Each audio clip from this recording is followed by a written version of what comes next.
The trade war between China and the U.S. will end soon. Perhaps by March or by May at the latest.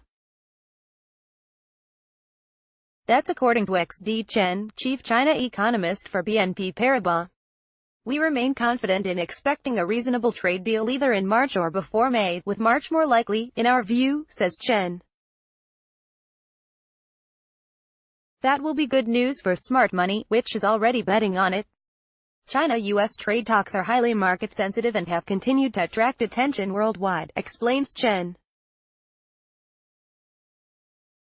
The trade conflict is a major source of uncertainty facing global business, investment and growth. Good progress in the trade talks has largely encouraged a rise in equity investment. As of the 15th of February, net capital inflows into the A-share markets amounted to $134 billion United States dollars. Meanwhile, smart money has been buying shares on Wall Street, with major indexes up double digits since the beginning of the year. Financial markets in both countries have a big stake in the China-US trade war. On the U.S. side, at stake is the profitability of large U.S. multinational companies. They draw a big chunk of their revenues and profits from overseas markets. Some have a big presence in China, e.g., Apple, Caterpillar, Starbucks, and Yum brands.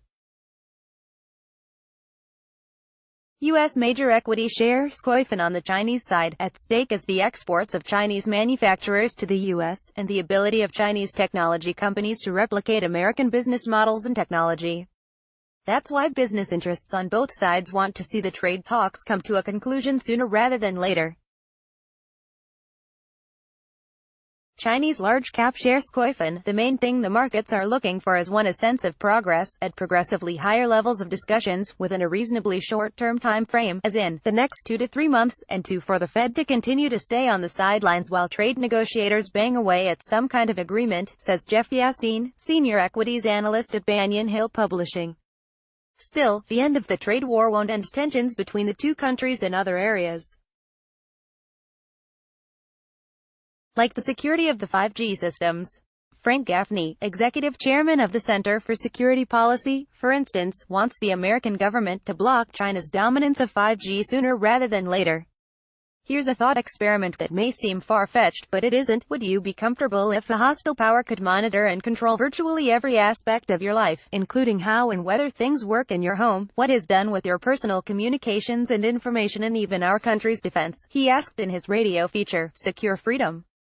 Minute. The United States can still avert this potential crisis for its citizens and national security by changing the model for access to wireless spectrum from the current one that enables the Chinese 5G takeover to one that will facilitate an open access, free market approach, and thwart Beijing's plans.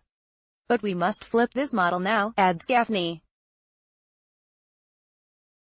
Meanwhile, there's the South China Sea, where tensions are expected to continue for years or even decades, as I discussed in previous pieces here.